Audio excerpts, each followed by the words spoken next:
যাকে আমার নবী সবচেয়ে বেশি মহব্বত করেছেন, যার লাশ দাফন করতে গিয়ে নবীজি মুনকার নাকিরের সওয়াল জবাব পর্যন্ত অপেক্ষায় ছিলেন, যার নাম খাদিজাতুল কুবরা রাদিয়াল্লাহু তাআলা আনহা। ওনার পেট থেকে এসেছে ফাতিমাতুজ জাহরা রাদিয়াল্লাহু তাআলা আনহা। এবার মাহে রমজানে আমি যখন সৌদি আরবে মদিনাতুল মুনাওয়ারা সফরে মক্কাতুল মুকাররমায় গিয়েছি, অন্যান্যবার আমি কখনো হেরা গুহায়, যেখানে ইকরা বিসমি রাব্বিকাল্লাযী খালাকা নাজিল হয়েছে, ওই জায়গায় উঠার সাহস করতে পারি নাই, সুযোগও হয় নাই। আমি প্রতি বছর রমজানে যাই। এবার একটা টেকনিক করলাম যে তারাবির নামাজ পড়ে উঠবো, সেহরি করব ওখানে গিয়ে।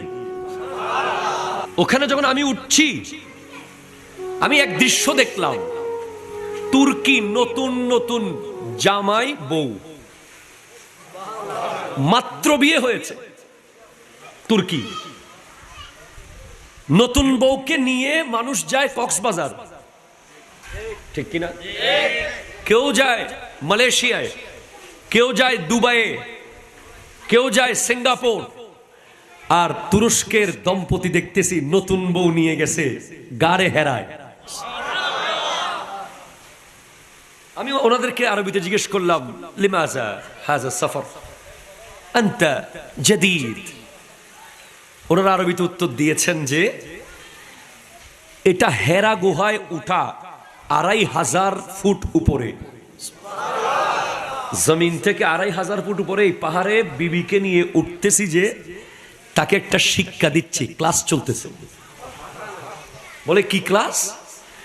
সে যখন নিচের থেকে উপরে উঠে, অনেক উপরে, যখন জানতে পেরেছে যে ৪৫ বছরের খাদিজাতুল কুবরা রাদিয়াল্লাহু তাআলা আনহা প্রতিদিন ২ বার এখানে নবীর জন্য খাবার নিয়ে উঠতেন,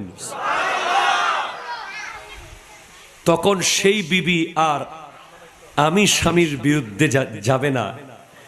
সে বুঝতে পারবে স্বামীর মূল্য কত। ওই বিবি যাকে শাদী করার অপরাধে, যিনি আমার নবীকে শাদী করার অপরাধে আরবের সব পয়সাওয়ালা নারীরা খাদিজাতুল কুবরাকে ছেড়ে দিয়েছিলেন, কেউ ওনার আশেপাশে আসে না। কেউ বাচ্চা পেটে এসেছে, মা ফাতেমা, ওনাকে সাহায্য করার জন্য কেউ আসে না। সবাই বলে, খাদিজা তুমি একটা এতিমকে বিয়ে করেছো, মুহাম্মদুর